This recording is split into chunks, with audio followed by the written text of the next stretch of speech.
Zap, vai, Mega. Olá, Caio. Olá, Fábio. Bom dia. Me chamo Josivan, sou daqui de Recife, Pernambuco. E eu mandei uma pergunta para vocês lá no chat, pegando arrego na pergunta do Marrom Quer Saber sobre campanha de oração para conquistas.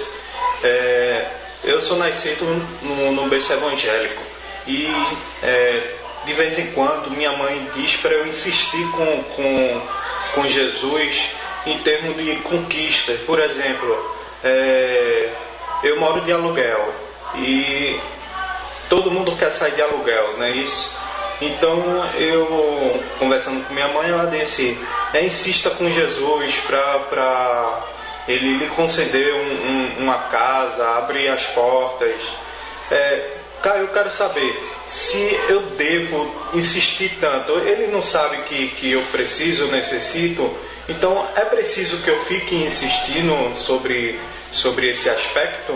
Agradeço muito, gosto muito do trabalho de vocês e que Deus abençoe sempre vocês e vou estar sempre aqui acompanhando vocês. O filho do homem não tinha onde reclinar a cabeça, não é? Você já leu isso? Se prosperidade divina fosse casa própria, Jesus era um amaldiçoado. E a leitura do Evangelho, que a sua mãe infelizmente ainda não leu, não conhece, porque ela só ouve o que dizem no púlpito, mas ela não conhece o que o Evangelho ensina, como a maioria,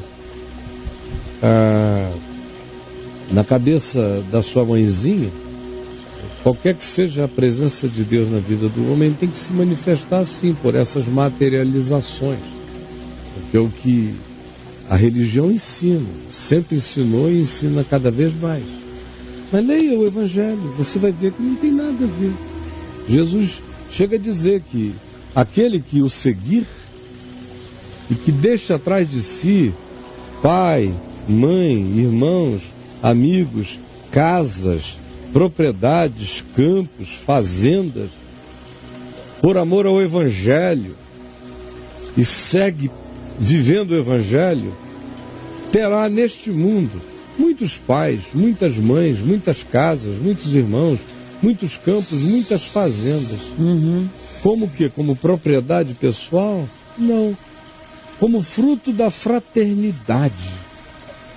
Ele vai ser amado por muitos que vão amá-lo como a um filho.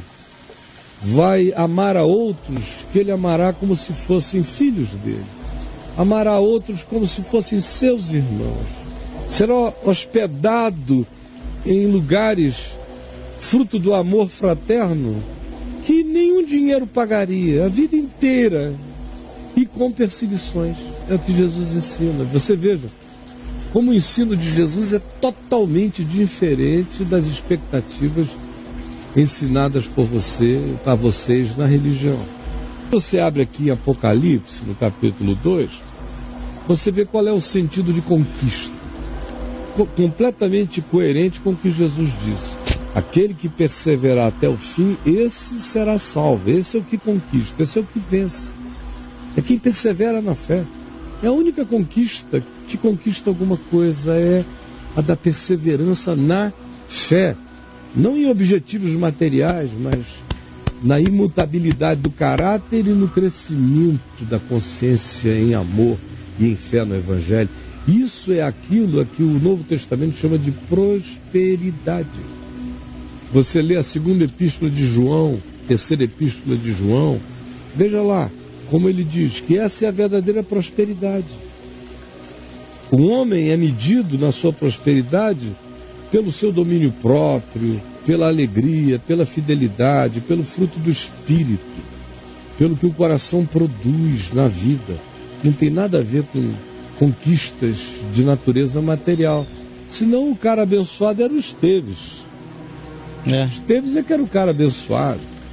Você veja, esse pessoal que está na cadeia aí na Lava Jato, tem gente que devolveu 100 milhões, 150 e tantos milhões. Sabe lá o que eles têm guardado em outros cantos ainda? Mas está todo mundo em cana, cheio da grana.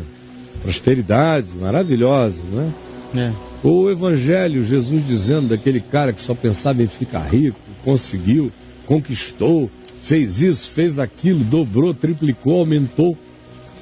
Mas no fim, o que ele ouve é uma pergunta, Deus dizendo: escuta, hoje vão te pedir a tua alma vai ser requisitada hoje à noite, e o que tu tens para quem será? Leia o livro de Eclesiastes, veja como a busca, a conquista dessas materialidades, são todas elas tratadas como vaidade, pateticidade. Você leia 1 Timóteo capítulo 5 e o capítulo 6 também, mas capítulo 5, do verso 16 em diante.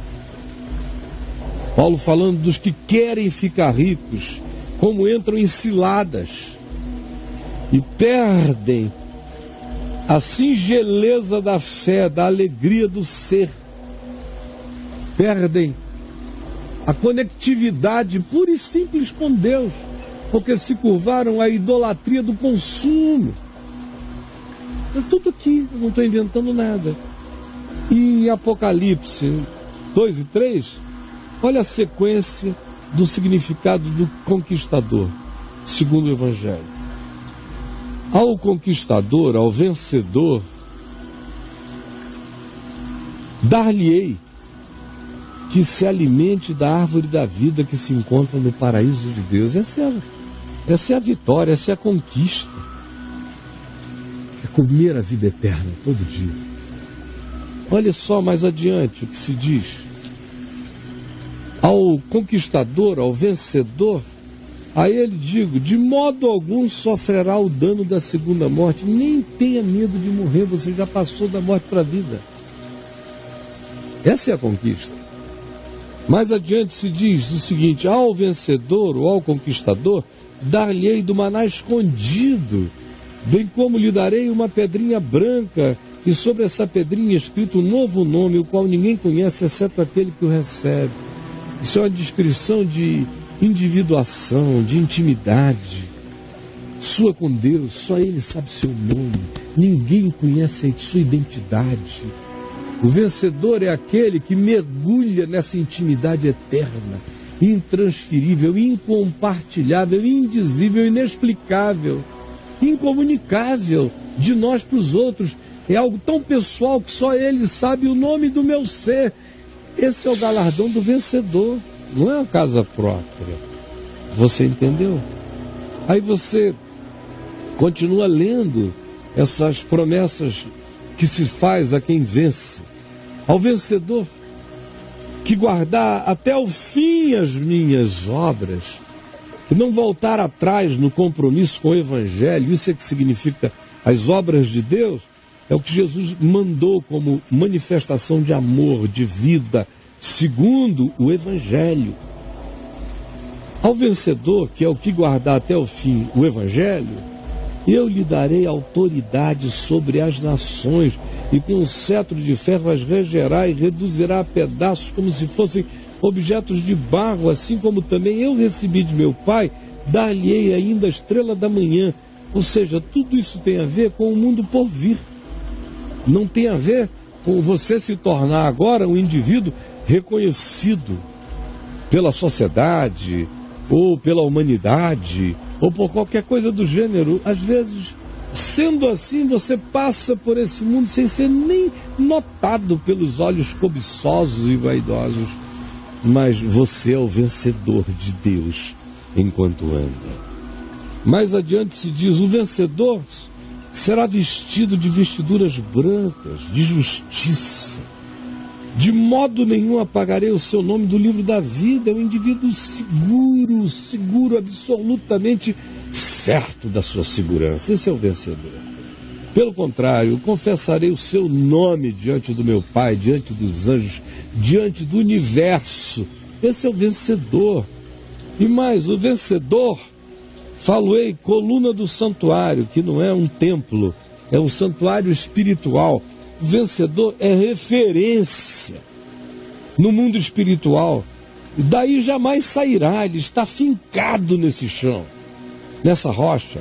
Gravarei também sobre ele o nome do meu Deus, o nome da cidade do meu Deus, da sociedade ressurreta, glorificada, que desce do céu, vinda da parte de Deus, e o meu novo nome que ninguém conhece. O vencedor tem essa capacidade, essa dádiva de entrar no impenetrável. Isso é o que se diz do vencedor. E se conclui dizendo: vencedor, o conquistador, a ele dar-lhe-ei sentar-se comigo no meu trono. Não é no minha casa, minha vida. Assim como também eu venci e me sentei com meu Pai no seu trono. Então essas outras coisas, querido, a gente trabalha para conseguir. Quer ter uma casa própria? Trabalhe, você vai conseguir, se trabalhar direito. Quer qualquer outra coisa? Seja diligente, econômico, justo, limpo, simples, humilde, esforçado, tenaz, perseverante. Você vai conseguir, só não põe o seu coração nas coisas.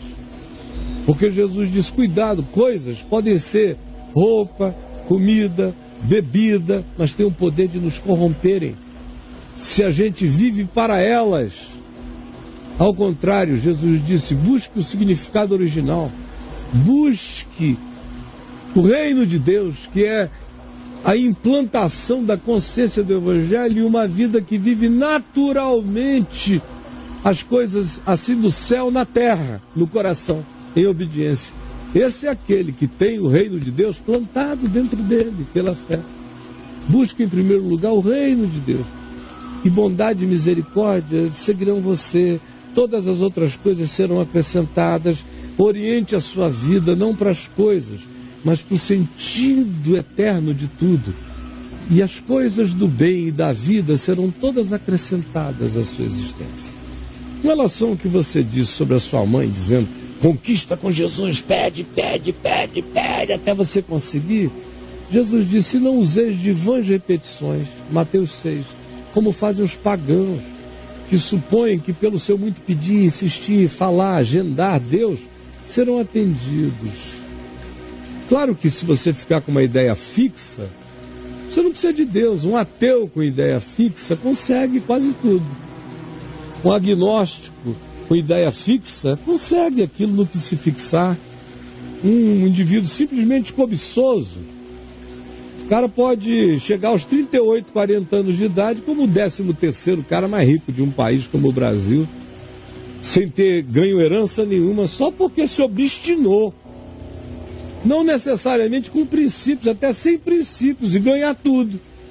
Então não tem mistério em ganhar. As pessoas que mais têm no planeta são as pessoas que menos são no planeta. As pessoas que mais são em Deus no planeta, às vezes são as que menos têm. A leitura do Evangelho nos mostra o tempo todo esse contraste. Mas é que vocês foram ensinados no paganismo. Quem pensa assim ainda nem conheceu o Evangelho. Por isso, meu filhinho, você está chegando, vamos ler de carreirinha, que a gente fica livre.